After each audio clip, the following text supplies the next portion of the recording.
বন্ধুরা, শিপন মাস্টার ক্লাসে তোমাদেরকে স্বাগতম। আশা করি সবাই ভালো আছো। তোমরা যারা এসএসসি পরীক্ষা দিবে বা নবম দশম শ্রেণীতে আছো, তাদের জন্য আজকের ভিডিওটি খুবই গুরুত্বপূর্ণ। কারণ তোমাদের মধ্যে অনেকেই আছে যারা টাকার অভাবে বা নানা সীমাবদ্ধতার কারণে গাইড কিনতে বা টেস্ট পেপার কিনতে পারো না। তাই তোমাদের কথা ভেবেই আজকের ভিডিওতে আমি সেট ও ফাংশন অধ্যায়ের বিগত 2024 সালের সকল বোর্ড প্রশ্ন একসাথে করে দিয়েছি। আমি এখানে কোনো সমাধান দিচ্ছি না, কারণ আমি চাই তোমরা আগে নিজেরা এই প্রশ্নগুলোর সমাধানের চেষ্টা করো এবং নিজেদের প্রস্তুতির মান যাচাই করো। তোমরা ভিডিওটি স্ক্রিনশট নিয়ে খাতায় তুলে নিতে পারো। তাহলে চলো সবগুলো বোর্ড প্রশ্ন দেখে নেই। এটা হলো ঢাকা বোর্ড 2024 সালের প্রশ্ন, মানে 2024 সালের ঢাকা বোর্ডে সেট ফাংশন থেকে এই প্রশ্নটি এসেছিল।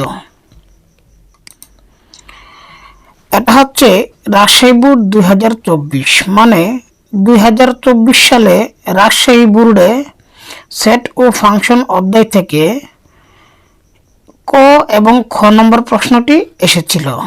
আর গদি প্রশ্নটা দেখতে পাচ্ছ, সেটা 2 মানে প্রথম অধ্যায়ের অঙ্ক ছিল আর কি, বাস্তব সংখ্যা, মানে 1 অধ্যায় এর।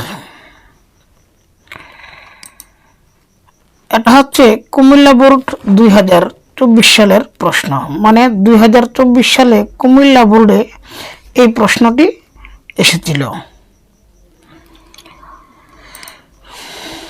আর যশোর বোর্ড 2024 সালে এই অধ্যায় থেকে কোনো প্রশ্ন আসেনি। এটা হলো 2024 সালের চট্টগ্রাম বোর্ডের প্রশ্ন। 2024 সালে চট্টগ্রাম বোর্ডেও ক এবং খর মধ্যে এই অধ্যায় থেকে প্রশ্ন এসেছিল, কিন্তু গর মধ্যে এই অধ্যায় থেকে কোনো প্রশ্ন আসেনি, মানে অন্য অধ্যায় থেকে এসেছে। সিলেট বোর্ড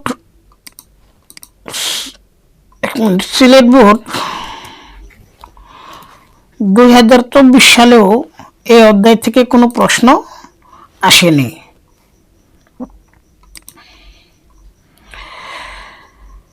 বরিশাল বোর্ড 2024 সালে এই প্রশ্নটি সেট ও ফাংশন থেকে এসেছিল। এখানেও খ এবং গর মধ্যে সেট ফাংশন থেকে অঙ্ক এসেছে, কিন্তু কর মধ্যে এই অধ্যায় থেকে কোনো অঙ্ক আসেনি, এটা অন্য অধ্যায়ের অঙ্ক। এটা হলো দিনাজপুর বোর্ড 2024 সালের প্রশ্ন, মানে সেট ও ফাংশন থেকে এই প্রশ্নটি এসেছিল। এটা হলো ময়মনসিংহ বোর্ড 2024 সালের প্রশ্ন, মানে 2024 সালে ময়মনসিংহ বোর্ডেও গ নম্বরের মধ্যে এই অধ্যায় থেকে প্রশ্ন এসেছে, কিন্তু ক এবং গর মধ্যে এই অধ্যায় থেকে কোনো প্রশ্ন আসেনি। আশা করছি এই প্রশ্নগুলো তোমাদের প্র্যাকটিস করতে অনেক সাহায্য করবে। তোমাদের যদি আরও অন্য কোনো বোর্ডের প্রশ্নের প্রয়োজন হয়, তাহলে আমাকে কমেন্টে জানিও। আমি চেষ্টা করব তোমাদের পাশে থাকার। ভিডিওটি যদি তোমার উপকার আসে, তবে তোমাদের বন্ধুদের সাথেও শেয়ার করো, কারণ তোমার বন্ধুদেরও যাদের গাইড নেই, তারাও এখান থেকে অনেক উপকৃত হতে পারবে। আজ এ পর্যন্তই। সবাই ভালো থেকো এবং মন দিয়ে পড়াশোনা করো। ধন্যবাদ।